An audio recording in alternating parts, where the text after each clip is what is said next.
Hello friends, बहुत बहुत स्वागत है आपका मेरे चैनल मिस्टिक में। दोस्तों, ये 100% बात सही है कि ईश्वर एक दया का सागर है। God is a ocean of compassion. उनके जो दया का निर्झर बह रहा है वो कभी सूख नहीं सकता। तो आप इस बारे में बिल्कुल उदास मत होइए कि इस दुनिया के जो संग्राम में, जिस युद्ध जैसी स्थिति में आप हैं, चाहे आप किसी भी स्थिति में पड़े हुए हो, भगवान हमेशा आपके साथ हैं। और ये सिर्फ हमारी और आपकी बात नहीं है।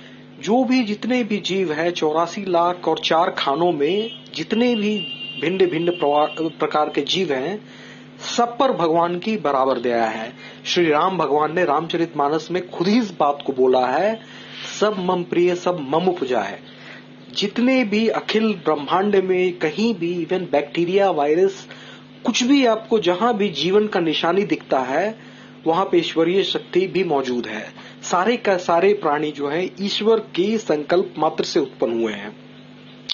तो भगवान का उन सब पे बराबर दया है।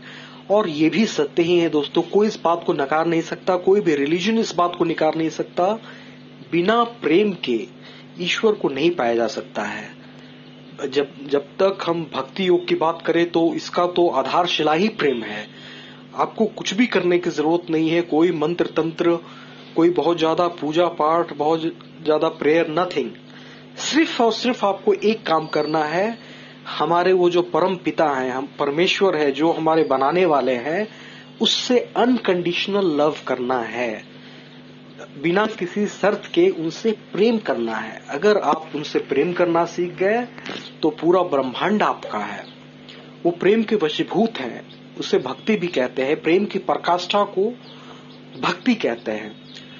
लेकिन ईश्वर से भक्ति की बात छोड़िए, हम आम मतलब हमारे नॉर्मल जीवन में देखते हैं कि हमें अनेकों व्यक्ति के प्रति हमारे हृदय में द्वेष भाव है। हम कुढ़ते रहते हैं, वो उस अमुक व्यक्ति ने हमारा इस तरीका से नुकसान पहुंचाया है तो उसका भी होना चाहिए, वो व्यक्ति अच्छा नहीं है। अगर हमारे और किसी दूसरे के विचारों में थोड़ा सा भी भेदभाव है तो हमें वो दुश्मन सा प्रतीत होता है। तो इस तरीका से कोई न कोई, कुछ लोगों में ये आदत इतना बढ़ा चढ़ा होता है कि हर व्यक्ति, हर प्राणी, चाहे वो पशु पक्षी जानवर ही क्यों ना हो, कोई भी उसके सामने आता है, बिना समय गवाए वो उसमें कोई न कोई दोष निकाल ही लेता है। वो व्यक्ति वो गुणग्राही नहीं होता है, वो दोषों को देखने वाला होता है, दूसरों के छिद्रों को टटोलने वाला होता है। और यही कारण है कि कोई उसका दोस्त नहीं हो पाता समाज में। इवन उसके फैमिली मेंबर या तो उस पर आश्रित है या किसी न किसी तरीका से उन्हें उससे लाभ हो रहा है, इसलिए उसके साथ जुड़े रहते हैं। लेकिन वस्तुतः सारे लोग उससे नफरत करते हैं। तो उसका जो प्रोग्रेस का रफ्तार होना चाहिए, आत्मिक उत्थान का या भौतिक जगत में उत्थान का जो रफ्तार होना चाहिए, जो स्पीड होना चाहिए, उस स्पीड पे वो कभी आगे नहीं बढ़ पाता। और इसका सिर्फ और सिर्फ कारण है उसमें द्वेष भाव, उसके मन में द्वेष भाव की व्यापकता। अगर ये द्वेष भाव के जगह वह सब में सबके गुणों को देखने का आदी हो जाए तो सारे लोग ही उसके मित्र हो जाएंगे। यहाँ सबको हटा दीजिए, हम अपनी ही बात करते हैं। ये जो भी बातें मैं बोल रहा हूँ आप देख रहे होंगे कहीं न कहीं आपके जीवन से भी रिलेट हो रहा है। तो जो भी व्यक्ति हमारे पास आता है, जिससे भी हम मिलते हैं, अगर सिर्फ हमें उसका कोई गुण दिखाई दे, उसके अवगुणों की तरफ हम ध्यान ना दें, तो हमें उस व्यक्ति का सहयोग मिलने लगेगा। अगर हम उसके सिर्फ गुण ही देखेंगे तो हमारे मन में उसके प्रति द्वेष ना होगा, क्रोध नहीं होगा, घृणा नहीं होगा, ऐसा कुछ भी नहीं होगा। कंसिक्वेंटली उस व्यक्ति से हमें सहयोग मिलेगा। जीवन के किसी भी दौर में वो व्यक्ति मिलेगा, वो भूल नहीं पाएगा कि इसने मेरे से कितना अच्छा बर्ताव किया था, निस्वार्थ प्रेम किया था। तो इसके बदले में जो रिटर्न देने की बात आएगी तो वो आपको किसी भी हद तक जाके आपको फायदा पहुंचाएगा। और अगर ऐसे लोगों की संख्या आपके जीवन में काफी बड़ी हो गई तो एक सफल व्यक्ति बनने से आपको कोई नहीं रोक सकता, क्योंकि आपका शत्रु कोई है ही नहीं, सारे के सारे मित्र हैं। लेकिन किसी व्यक्ति में सिर्फ उसके गुणों को देखना तभी संभव हो सकता है जब आप में प्रेम शक्ति का संचार होता हो। अगर आप में इनफ प्रेम शक्ति है तो आप किसी में ज्यादा उसके दुर्गुणों की तरफ आपका ध्यान ही नहीं जाएगा। सौभाग्यवश परम पिता परमेश्वर ने ऐसी शक्ति को व्यापक कर रखा है। अगर किसी में नेचुरल है तो कहना ही क्या, वो तो सबसे बड़ा सौभाग्यशाली व्यक्ति है।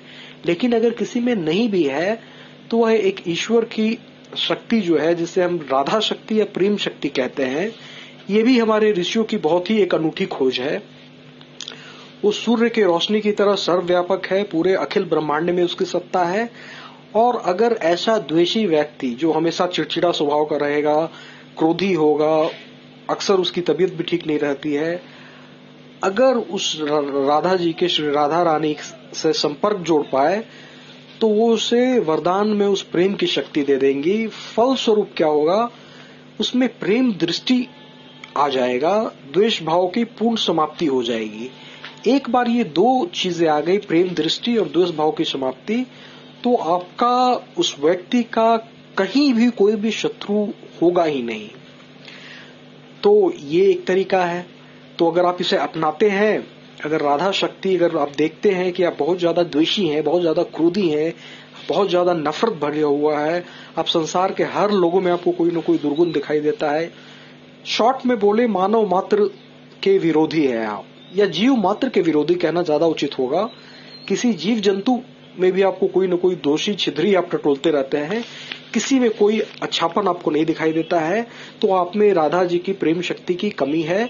आपको उस राधा शक्ति की उपासना करनी पड़ेगी दोस्तों, तब आपके स्वभाव में माधुर्य आ जाएगा, आपके आत्मा में प्रेम का रस छलक पड़ेगा, सारे लोग इसे देख पाएंगे, आपके जो व्यवहार में परिवर्तन होगा, आप लोगों के प्रति जो प्रेम की दृष्टि डेवलप होगा, तो सारे आपके जो दुश्मन है धीरे धीरे आपके दोस्त बनने लगेंगे। वो सारी पूरी बात, जो जितनी भी पुरानी बात है, उसको वो भूल जाएंगे और अभी का जो नया व्यक्तित्व निखर के सामने आ रहा है उसके तरफ वो दोस्ती का हाथ बढ़ाएंगे। आप देखेंगे जिस काम को करने में आपको कई महीने लग जाते थे, कई साल लग जाते थे, हजार रोड़े अटकते थे, वो सहज रूप से अपने आप ही पूरा हो जा रहा है, क्योंकि लोग आपका नाम सुनते ही जो है मदद का हाथ आपके तरफ बढ़ा देंगे। जिस तरीका से वो आपको मदद पहुंचा सकते हैं वो अवश्य ही पहुंचाएंगे। अब दोस्तों, राधा जी की प्रेम शक्ति जो है, इसकी उपासना आपको करनी पड़ेगी। इसका भी मंत्र होता है। मैं तो आपको कोई बहुत ज्यादा कठिन मंत्रों की साधना नहीं बताऊंगा। सिंपली आप हरे कृष्ण महामंत्र, हरे कृष्ण कृष्ण कृष्ण हरे हरे, हरे राम राम राम हरे हरे, ऐसा कर सकते हैं। इसमें हरे जो है वो राधा जी का ही प्रतीक है। सीताराम भी बोल सकते हैं, सीता जो है वो राधा जी के प्रतीक है। इस तरीका से यहाँ पे परमेश्वर की भी उपासना हो जा रही है, राधा जी की भी हो जा रही है। तो ये मंत्र का प्रभाव और ज्यादा हो जा रहा है। जब भगवान को, जो सबके उद्गम स्थान है, तो उनकी भी आप उपासना कर रहे हैं, तो राधा जी की जो अनुकंपा है आप पे अति शीघ्र होगी। तो इस तरीका से आप अपने अंदर प्रेम शक्ति का विकास कर सकते हैं। और ये जो हमारा एक और उपहार रहा ऋषियों द्वारा, राधा शक्ति के बारे में उन्होंने बता के हमें अनुग्रहित किया है।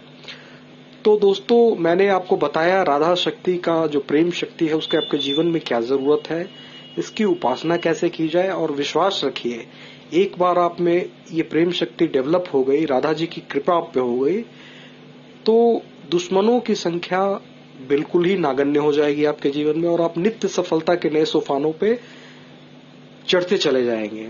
अगर कोई डाउट है आपको, कि किसी तरीका का कोई कंफ्यूजन है दिमाग में, आप कमेंट सेक्शन में उसे लिखें, मैं उसका बिल्कुल निराकरण दूंगा आपको।